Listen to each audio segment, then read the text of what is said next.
Let's talk about Hello viewers, welcome back to the Medical Board Exam Experience with Dr. Kwafo. Today we have Dr. Dennis Adjepong, an international medical graduate who had his medical studies in Poland. He has completed the USMLE Step 1 exams, the Step 2 CK, and the OET exams. He also has over 18 article publications in his name. Today he has joined us to share with us his experience on how to get article published in big publishing companies such as PUBMED. In our subsequent interviews, he will share with us his experience on how he studied and prepared for the USMLE Step 1 exams, the Step 2 CK, and the OET exams. Let's talk about exams in our discussion. medical board exams. Welcome, Dr. Dennis Adjepong, to this platform. So can you give us a brief introduction about yourself? Yeah, I'm Dennis Adjepong. I graduated from Polish Medical University, Poznan University of Medical Science in Poland. And I arrived back in the United States to do medical research and hopefully looking forward to practice medicine in the US. Okay, so can you tell us your experience about research world? Because I understand you have about 18 publications in your name. How did you come by these publications as an international medical graduate? It takes resilience. During the pandemic, the country was closed here in the US, and I didn't want to waste the time. I wanted to use the time to write research, so I did systematic research and review articles and started to publish them. I had already taken the class a couple of months prior to the onset of the pandemic. And that was one of the big backbone that I had. So I was able to publish 18 of them, and 6 of them go to PubMed before the pandemic became severe. As you can see here, when I published on PubMed, many international webinars came for me wanted me to present my work on their world conferences. This one, we have this scientific society called Neurology and Therapeutics. I did a webinar with them and presented one of my articles. Then we have Long Down, emergency medicine. I did a webinar with them also because they liked the standard of English I wrote for my PubMed publication. Then International World Surgeons Conference also ended this for presenting at the World Conference. And I presented an article that I wrote, The Role of Zinc in Post-Neurosurgical Wound Healing.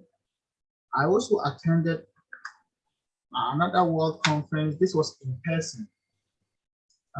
Frontiers in Neuroscience, Neuropharmacology, and Neurophysiology. This was in the EU. This was a copy of the poster.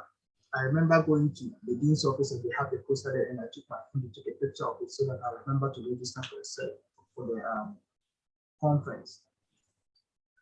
The attendance of this conference were about 133 countries in Europe and United States. And if you're a medical student and you've written an article and you have chosen for you to come and present your article and answer questions from experienced surgeons, 35 years experience in neurosurgery, surgery, cardiovascular.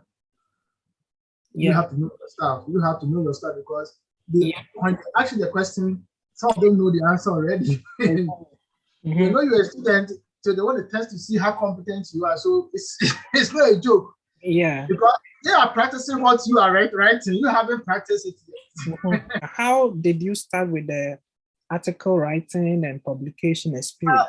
It's the one I started after I enrolled in the class. Every week they will teach one topic like introduction. So when I pick my topic, and I think my first topic. What class did you enroll in? Research publication class in California. Okay. California Institute of Behavior Neurosciences and Psychology. Okay. They charge like $800 to almost $1,000. Okay.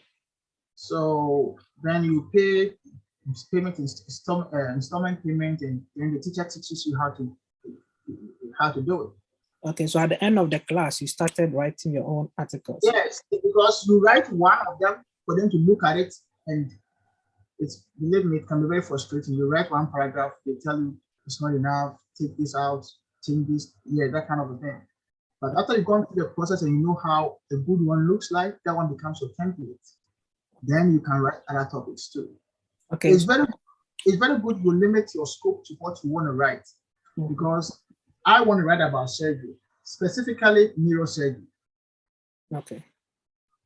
Along the way, other journals came to me to review general surgery. Don't be afraid to turn it down if you feel it's not your expertise. But because I haven't practiced neurosurgery yet, I still review articles for them. I review articles for 3 journals. One of them is in Switzerland, MDPY. See this journal? You can see it? Yeah. Yeah, this one is Journal of Pharmaceutical Research and Research International.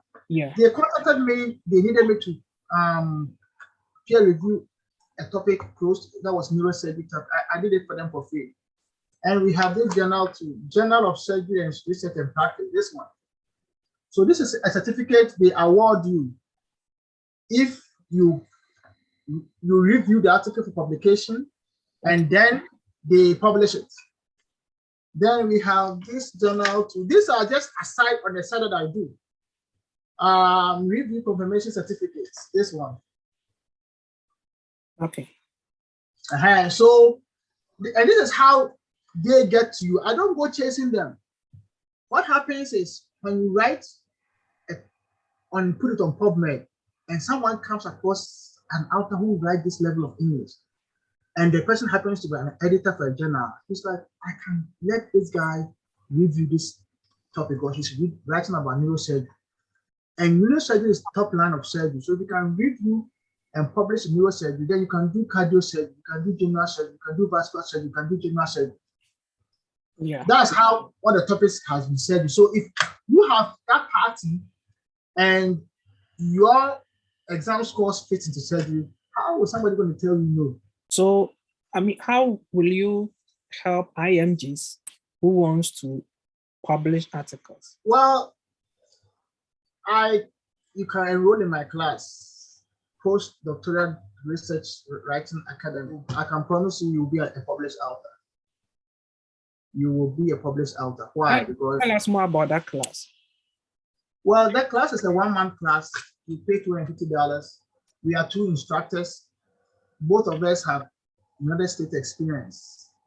The second instructor is my sister, my younger sister, who also did a PhD in research in Michigan State University. So we come together that let's help those who need our help and our assistance, because we learned from somebody. She has also written a lot.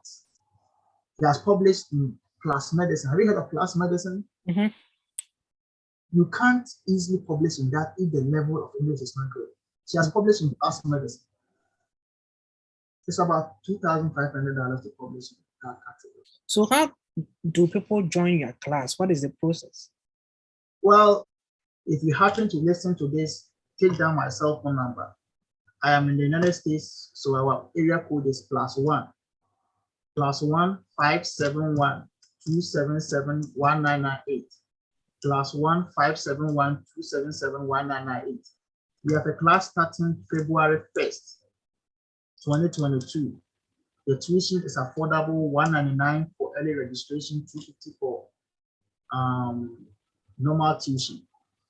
My promise is you're going to be a published author before you know it. We give one-on-one feedback, we do editing for you, we guide you to select a hot topic for your chosen specialty in medicine. We will walk you through choosing the topic, writing an article, publishing it, getting it indexed, hold your hand through every pitfall, and make sure that your time spent with us will never be wasted. Must the person be in US to take this opportunity? Now, we teach this class online. You can be in any country you are. You just have to, and because of the time zone, you have to wake up maybe nighttime at your country, wake up and then join the class. We will record the class and put it in the WhatsApp group that you form. Now we have a WhatsApp group with 104 students. We're going to get, I'll keep doing this for the next 20 days till the end of January and gather students who are seriously, who want to make a commitment and be a published author. If that goes well, they will start writing for the month of February. We're teaching them how to write an article. If they do, they're going to make significant progress. We publish the paper for them by March. Okay, so the classes is for how long? Is it for the whole year? 1 month. It's for 1 month. 1 2 months. 1 month, you finish with 1 month will be done. We start with March. 1 month we done February, and March, April, May, June to December. I want it to keep going on and on and on. Okay, so that means one can join any month in the year, right? If you can join for February, you can join for March. If you want payment plan, we can give you payment plan. If you finish paying, then you join the next class. Okay, and after the class, you can guide the person to get yes. article. We try to make sure you finish the article whilst you're in class, because every week we're going to teach one topic. So you write 1 or 2 paragraphs that is required or expected of you. You email it to me, you're going to get a feedback, and you keep writing. By the time you finished writing you finish proofreading your article for you, is good for publication. Don't get scared about publication fee, because there are 2 sides of research. Okay. Writing a good research paper and then finding a journal that will publish it for you. And either ways, write the article first, because if you've written it first, you can publish and then go for your interview and tell them you've written an article, you publish it, indexing is going on. Hey, you've done your part, the journal will do their part. This is how you acquire the habit of writing. Read 2 journals every day. 2 journals every day. And in 3 months, you have picked their writing style. Because what you hear is what you say. Yeah. Is that how it works? If you hear, I want to write, give me a write, that's what you're going to say, I want to write. You can't write that one in the journal. Because right now, I have to, and then every 3 days, I have to review two articles in neurosurgery every 3 days. Okay. Every 3 days. Right now, I have one that is pending. They give me 3, I pick 2.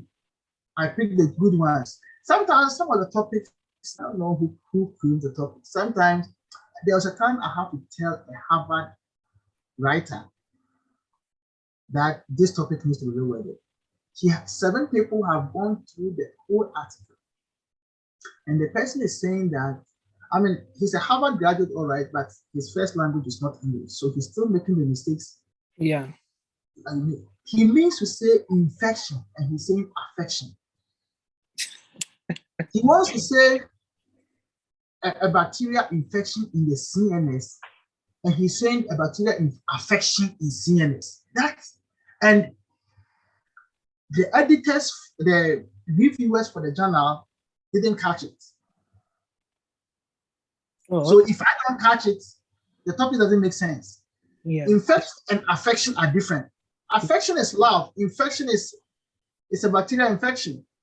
So it comes by, you see, you develop the habits of reading, and you keep reading good stuff, then you can tell a bad one from a good one. Yeah. In the beginning, you can't tell. I have reviewed for many journals, many writers. They are as good.